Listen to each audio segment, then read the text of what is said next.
Our talk today, inshallah, is about changing the Qibla, the way we direct our face in prayer from Al-Aqsa Mosque in Jerusalem, Palestine, to the Holy Kaaba in Mecca.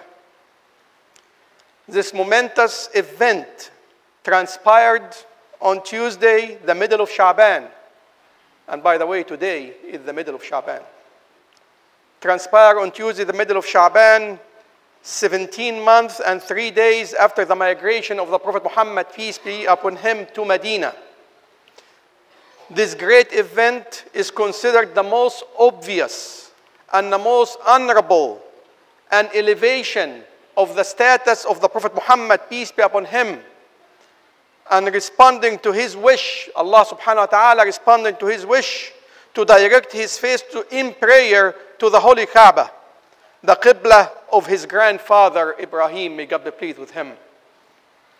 As the Prophet Muhammad, peace be upon him, resigned to Allah's command to face in prayer Al-Aqsa Mosque in Jerusalem, a descending revelation came with the command to face the Holy Kaaba in prayer. Allah subhanahu wa ta'ala said in a clear verse in Surah Al-Baqarah, verse 144, Allah subhanahu wa ta'ala said what can be translated, "We see the turning of your face for guidance to the heavens, O Muhammad. Now shall we turn you to a Qibla that shall pleases you. Turn then your face in the direction of the sacred mosque, and wherever you all are, turn your faces in that direction." A clear command from Allah subhanahu wa ta'ala to his beloved Muhammad, peace be upon him. At once, the Prophet Muhammad, peace be upon him, called on the people and informed them with the change and led them in Asr prayer, directing his face to the Kaaba in Mecca. This momentous change, regardless of being an obvious honor and elevation from the divine, from Allah subhanahu wa ta'ala to the status of the Prophet Muhammad, peace be upon him, it activated a vicious response from the hypocrite and the foolish with doubt, put down, and insult to the person of the Prophet Muhammad, peace be upon him, and to Islam in both Mecca and Medina. In Mecca, the non-believer said, "Muhammad wants to make his honor and destination in prayer to us, knowing what we worship is more honorable than his faith, and he is about to join us." They thought that Muhammad is actually wishy-washy, that he actually going to desert his faith and turn back. That is the reason to turn back to Mecca. And in Medina, the hypocrites and the Jews said to the Muslims, "Why did you change your face from the Qibla of Musa, may God be pleased with him, and the prophets before him? You are not a serious group of people, and you are in doubt about your faith." This is how vicious the attack to Muslim Islam and the person of the Prophet Muhammad, peace be upon him, in both Medina and Mecca. The Quran, Allah subhanahu wa ta'ala responded decisively to the non-believer, the hypocrites, and to comfort the believers, not just to respond to the hypocrites and the foolish and those who doubted, but to comfort the believer. Allah subhanahu wa ta'ala said in Surah Al-Baqarah, also verse 142 and 143, what can be translated, Allah subhanahu wa ta'ala said, "The foolish of people will say, what has turned them from the Qibla which they formerly observed? Say, to Allah belong the east and the west. He guides whom he will into the straight path. Thus we have made of you an ummah justly balanced, that you may be witnessed against mankind, and that you may be witness against mankind, and that the messenger may be a witness against you. And we appointed the Qibla which you formerly observed, only that we might know him who followed the messenger, from him who turned on his heel from faith. Indeed, it was a change momentous, except to those who are guided by Allah. But Allah is not in purpose, will let your faith be in vain, for Allah is full of kindness, most merciful. 10 illuminating verses came to rebuttal and to expose the hypocrite and the foolish and to set straight the truth. The Quran revealed to clarify the circumstances of the story, its wisdom, and the guidance which every Muslim should know and should learn its lessons. It is not just a story, it's not just a change, it's a wisdom and guidance to all Muslims today, inshallah, to learn some of this guidance and some of these wisdoms. And inshallah, we'll talk about 2 of them.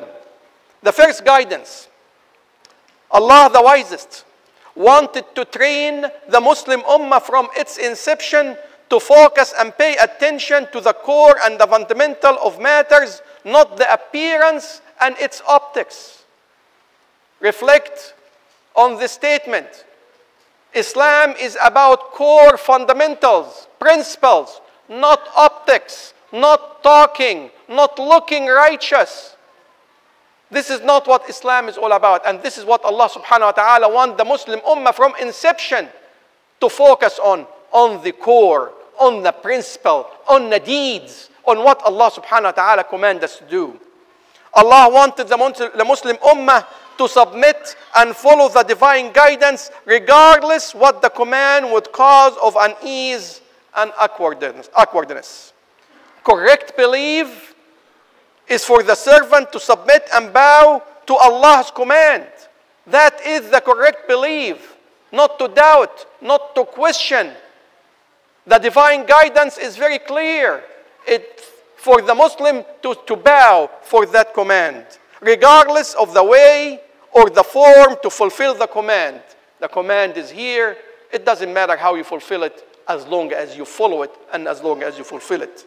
Glorifying the divine, glorifying Allah, Allah's command and obeying the messenger is the real core of correct worship. Paying attention to the optics, what it seems like, what it looks like, what it appears like. This is not Islam. Focus on that. So glorifying the divine command and obeying the messenger is the real core of correct worship. Paying attention to the optics and talking righteousness, not focusing on actual deed and standing by the truth is the ultimate in corrupt and immoral belief. This is the ultimate in corruptive moral belief, to look righteous, to claim to be a Muslim and not to act like a Muslim, not to fulfill the command of Allah and the divine guidance of Islam. As the spotless white gown does not bring illumination and goodness to a dark heart. Doesn't matter how clean and how white your gown and look righteous, it does not illuminate a dark heart. It all starts from the inside, from the core of the belief and conviction, not the appearance and what you wear and what it looks like on the outside. The people of Qibla in Medina, may God be pleased with all of them, passed the test of obedience to the divine command and believing in his messenger, may God be pleased with him. The news of changing the Qibla did not reach them until the Fajr prayer the day after, as they perform the Fajr prayer. The people of Qibla, a distance from where the Prophet was at the time, they did not learn the news until Fajr prayer the second day while they were actually in prayer. And as they changed direction at once to Mecca. So they changed the direction the minute they heard the order and the command of Allah and the revelation to the Prophet in the Quran to change. They changed. They did not question it. They did not stop to ask why. Turn was the action of the moment. It is narrated in both Sahih on the authority of Ibn Umar, may God be pleased with both of them, that he said, while the people of Qibla performing the morning prayer, a caller arrived and said, verses of the Quran were revealed to the Prophet Muhammad, peace be upon him, and he was commanded to face the Kaaba in prayer. So they did immediately. So they did instantly. Their faces were facing Al-Aqsa Mosque in Jerusalem, Palestine, and they turned their face to the Holy Kaaba in Mecca while they are in prayer. This is the ultimate in belief. This is the ultimate of applying what you believe and what you submit to Allah subhanahu wa ta'ala and His Messenger. This is a perfect example, my dear brother and sister, of declaring a belief by the tongue and confirming it by deed and action. And this is what Islam is all about. Don't forget that. It's not about words you utter, words that you say. It's about actually confirming it by deeds and action. Let us all hold strongly on the fundamental of our faith and the core of righteousness in resigning to the guidance of Allah in what He commanded and what He forbids. Let us all be consciously aware of the fact changing the Qibla was a challenge, a big momentous event, except to those who are guided by Allah subhanahu wa ta'ala. So be among those who are mindful of Allah. Allah's command in good time, hard time, in what you like and what you actually see, that it is very challenging. There is no doubt and there is no hesitation complying and adopting to the command of Allah subhanahu wa ta'ala. The second guidance that we all should be aware of is to highlight and fortify the strong bond between the Holy Mosque in Mecca and Al-Aqsa Mosque in Jerusalem, in Palestine. Let's not forget about the Holy Mosque in Palestine. Two mosques Allah subhanahu wa ta'ala honored, have a profound influence and noble place in the faith of Islam, and both are an honor, a personal honor to the Prophet Muhammad, peace be upon him. The Holy Mosque in Mecca is the first structure built on earth to be a lightning rod of the oneness of our Creator, and followed by Al-Aqsa Mosque in Palestine as it was narrated in a correct hadith.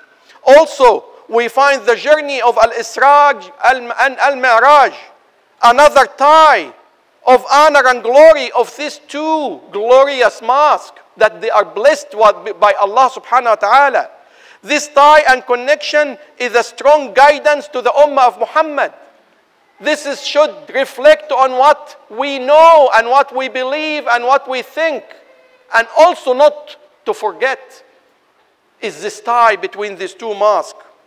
So this tie and a connection is a strong guidance to the Muslim Ummah, East and West, to protect both mosques and stand with the Palestinian in their struggle, in their daily struggle to keep the character, the Islamic character of the Holy Mosque in Jerusalem until it is liberated, inshallah.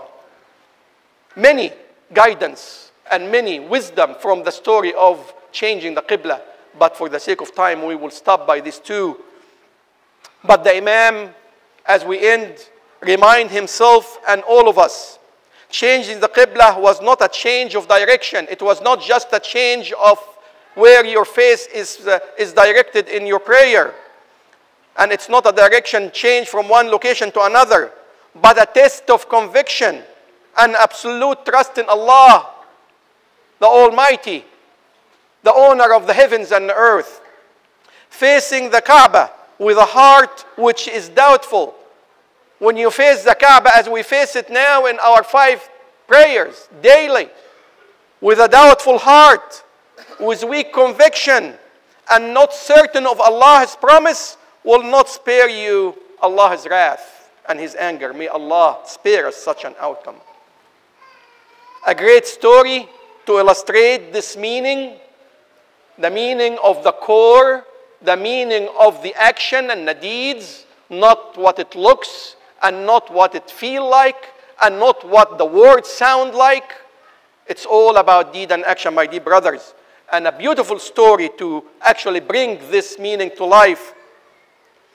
Ibn Sa'd narrated on the authority of Abdullah ibn al-Haris al-Makhzumi that he said, Sa'id ibn al-Musayyib was gravely ill, and Nafi' ibn Jubayr came to see him as Sa'id became unconscious from his illness.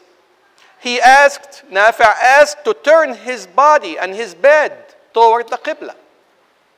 It was noticed that the body is not facing the Qibla. So Nafi' loves Sa'id ibn Musayyib, asked to turn his body toward and his bed toward the Qibla.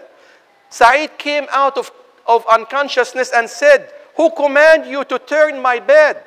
Is it Nafi'? With his awareness, he expected Nafi' to do that. And they said yes.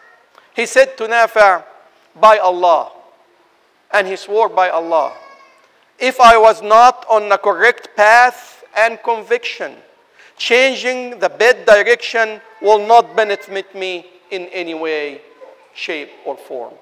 It is all about conviction. It's all about what's in the heart. It's all about what you believe and what you apply and what you put into action. And this is just a story to reflect on such a deep understanding of faith of Islam. We talk every Friday and every Jum'ah with the guidance of our Imam about we are a Muslim in a foreign country. We are representing Islam. Our deeds, our action, people see it as Islam. And how important is it for all of us, inshallah, to act upon what we claim and according to what our guidance of faith lead us. May Allah make us among those who take a notice, inshallah, comprehend and apply. Assalamu alaikum.